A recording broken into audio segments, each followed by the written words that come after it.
участокты өтө стратегиялык маанилүү участокты жанагы эме кылып турган. 2 пост болчу ал жерде. Бир посттун 19-жылы алдырып таштагандар.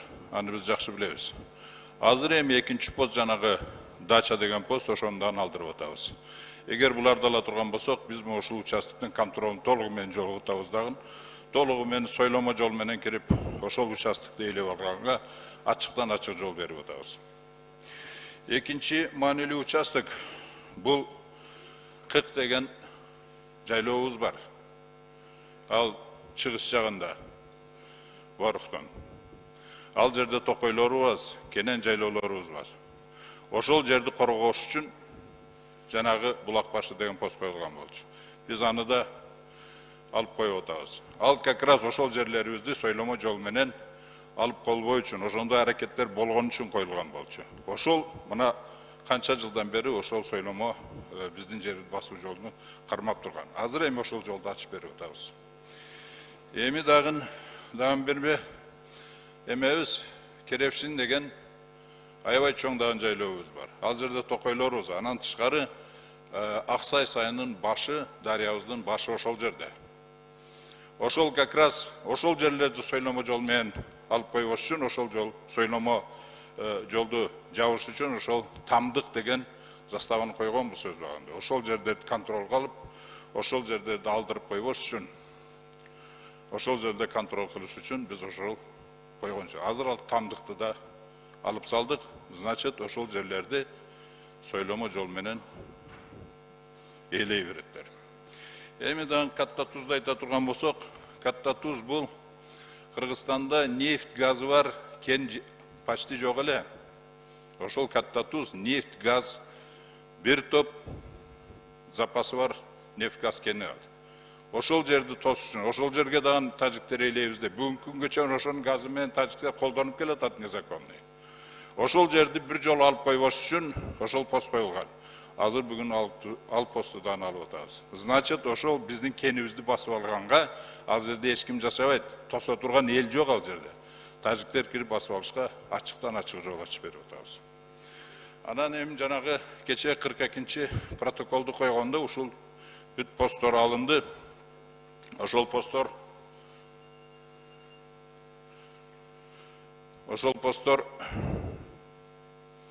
алынганда мындай деп айттылар.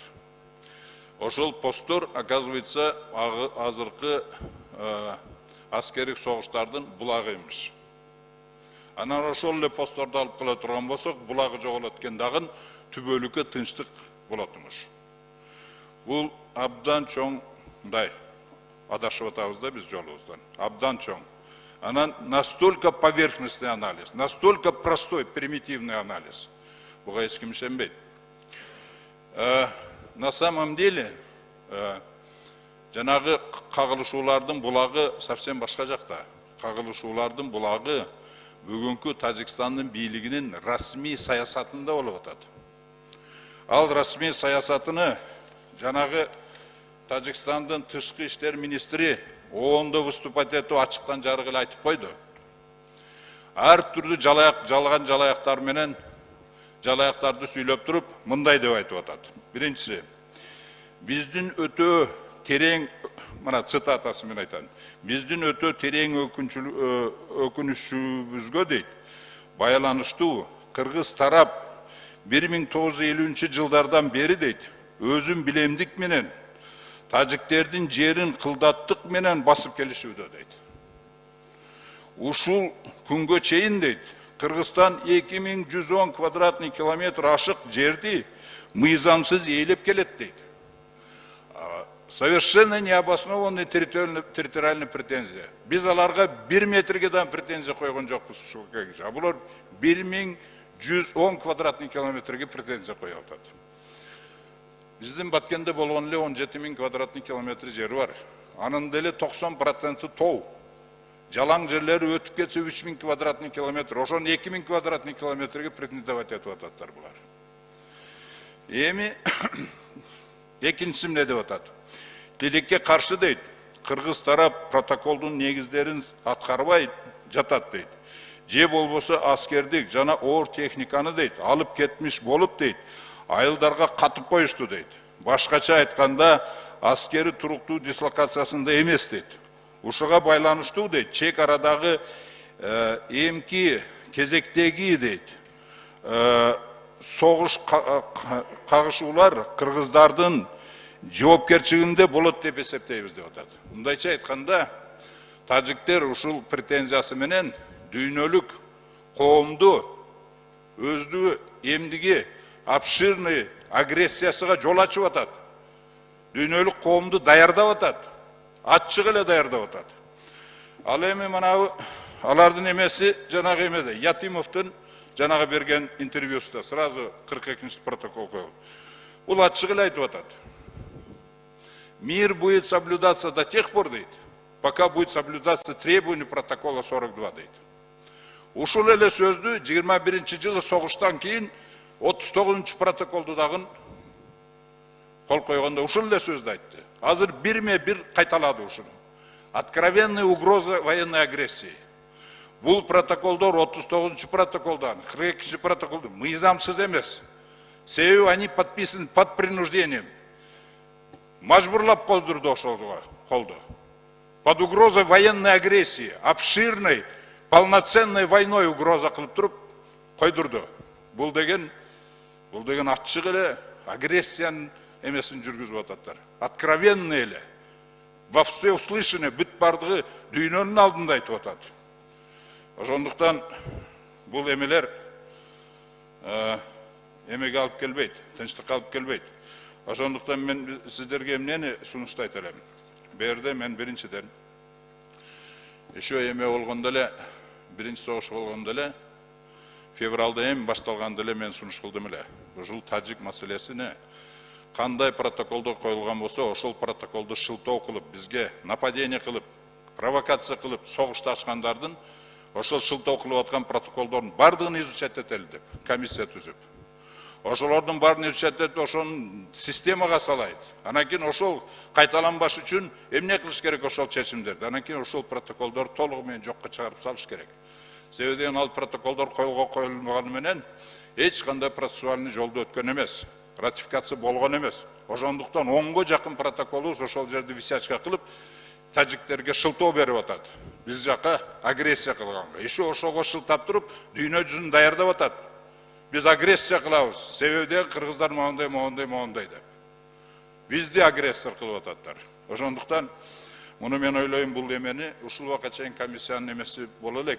Bir de eme bizden başka, bizden fraksiyadan başka hiç kim emesini beribedi. Uşunu kayradan jandandırıp bardığınızlardan men soranıp ketem uşul komissiyaga özünüzler müçörörünüzdü jiberiңиздер. Andan tышкары ушул протоколдордун бардыгыны тажиктерге военный агрессия кылганга шылтоо болуп аткан протоколдордун бардыгыны биз жокко чыгарышыбыз керек. Ошол жокко чыгарганыбызда анан кийин бул шылтоо болбой калат. Правовой базасы болбой калат агрессия кылганда. Бизде агрессор кылганга эч кандай шылтоолор болбой калат. Ошондуктан мен ушунун бардыгыны эме кылганга. Анан кийин дагы бир жолу. Мына азыр Чыңгыз айтып кетти. Качан эле обращение кылыш керек эле дүйнө жүзүгө. Саясий бааны биз четкий беришибиз керек. Андан тышкары биз бүт барды дүйнө жүзүгө жанагы эмесине 2110 квадратный километрге претензиясы вообще необоснованный экенини, провокационный экенини далилдеп туруп биз дүйнө жүзүнүн коом күчү менен биз тажиктерди ушул претензиясынан баш тарттырышыбыз керек.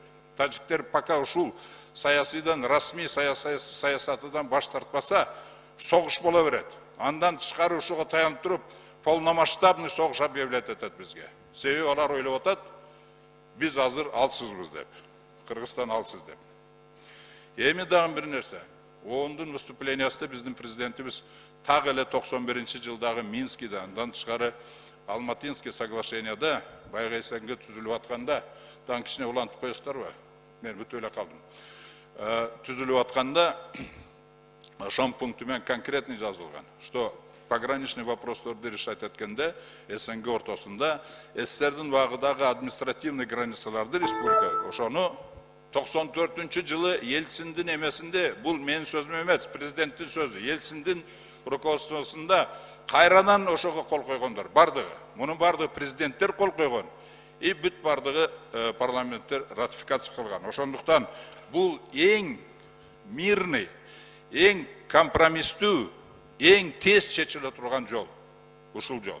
Ушуну біз расмий саясат кылып, чегара боюнча расмий саясат кылып, ушуну біз бүт бардыгыбыз мамлекетибиз ушул саясатты жылдырып, мына президенттин оонда айткан сөздөрүн колдоп туруп, ушуну саясат кылып, ошону жылдыра беришибиз керек. Чоң рахмат.